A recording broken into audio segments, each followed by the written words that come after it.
రానా Naidu season 2 పైన నా opinion చెప్పాలి అంటే ఐ హ్యావ్ మిక్స్డ్ ఒపీనియన్స్ అండి. ఇప్పుడు నేను సీజన్ 1తో కంపేర్ చేస్తే it's know where near to the season 1 దరిదాపుల్లో కూడా లేదు. At the same time it's not a bad season also. But season 1ని సూపర్గా ఎంజాయ్ చేసిన వాళ్ళని డెఫినెట్లీ సీజన్ 2 అయితే డిసప్పాయింట్ చేస్తుందని నాకు అనిపిస్తుంది. నేనైతే డిసప్పాయింట్ అయ్యా. మరి మనం ఈ సీజన్ 2 గురించి డీటెయిల్గా మాట్లాడుకుందాం. అయితే దానికంటే ముందు నాదొక చిన్న రిక్వెస్ట్. అంటే చాలా మంది మన వీడియోస్ అయితే చూస్తున్నారు కానీ సబ్స్క్రైబ్ మాత్రం చేసుకోవట్లేదు భయ్యా. సో ప్లీజ్ సబ్స్క్రైబ్ చేసుకుని వీడియోస్ని చూసేయండి చెప్తాను. ఇక సీజన్ 2 స్టోరీ మ్యాటర్కి వస్తే మన రానా భయ్య తను చేస్తున్న జాబ్ని వదిలేద్దాం అనుకుంటాడు. బట్ కొన్ని రీజన్స్ వల్ల అది కుదరదు.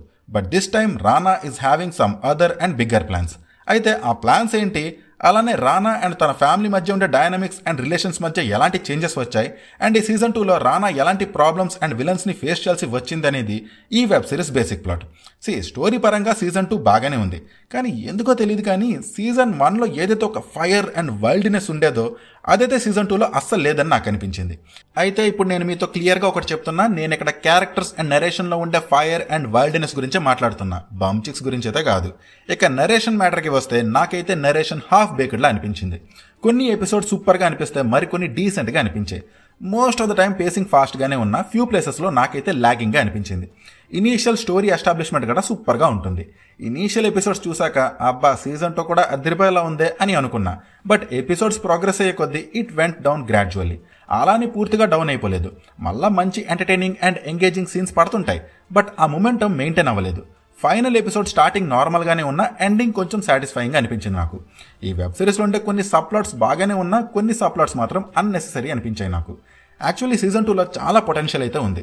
ఒక gripping, solid and proper crime thriller అయ్యే ఛాన్సెస్ ఉన్నాయి, బట్ అలా జరగలేదు. ఇక క్యారెక్టర్ డెవలప్మెంట్ గురించి చెప్పాలి అంటే కొన్ని క్యారెక్టర్స్ని బాగా డిజైన్ చేసి ప్రెజెంట్ చేశారు. బట్ కొన్ని క్యారెక్టర్స్ని ఇంకా బెటర్గా ప్రెజెంట్ చేసి ఉంటే బాగుండేదని నాకు అనిపించింది. వెంకీ మామ ఫుల్ పొటెన్షియల్ని యూజ్ చేసుకునేలాగా నాగా క్యారెక్టర్ని ప్రెజెంట్ చేయలేదని నా ఫీలింగ్. ఈ వెబ్ సిరీస్లో యాక్షన్ సీన్స్ ఉంటాయి అండ్ అవి బాగుంటాయి. Music was good, technical aspects are good. ఇక పర్ఫార్మెన్సెస్ మ్యాటర్కి వస్తే రానా ఆబ్వియస్లీ ఇచ్చి పడేశాడు. అయితే వెంకీ మామ డైలాగ్ డెలివరీ గట సూపర్ ఫన్ అండ్ ఎంటర్టైనింగ్గా ఉంటాయి. అయితే ఈ సీజన్ 2లో అర్జున్ రాంపాల్ పర్ఫార్మెన్స్ కూడా నాకు సూపర్గా అనిపించింది. సీజన్ 1తో కంపేర్ చేస్తే సీజన్ 2లో 18+ సీన్స్ అండ్ డైలాగ్స్ని బాగా తగ్గించారు. బట్ స్టిల్ ఇది 18+ షోయే, సో ఫ్యామిలీతో చూడమాకండి. సో అదండి సంగతి. నాకు సీజన్ 2లో ఉన్న ప్రతి ఎపిసోడ్, ప్రతి సీన్ నచ్చిందా అంటే లేదు. అలానే సీజన్ 2 బాలేదా అంటే కాదు. నేను డిసప్పాయింట్ అయ్యానా అంటే ఎస్. నాకైతే it's not up to season 1 level, but a decent one అనిపించింది. సీజన్ 1 అంత వైల్డ్నెస్ అండ్ బోల్డ్నెస్ని మాత్రం ఎక్స్పెక్ట్ చేయకండి. ఇది నెట్ఫ్లిక్స్లో తెలుగులో కూడా అవైలబుల్గా ఉంది. మీరు ఈ సీజన్ 2ని చూడండి. అండ్ ఈ సీజన్ 2 పైన మీ ఒపీనియన్ని please do comment and please do subscribe. Thank you, take care, bye.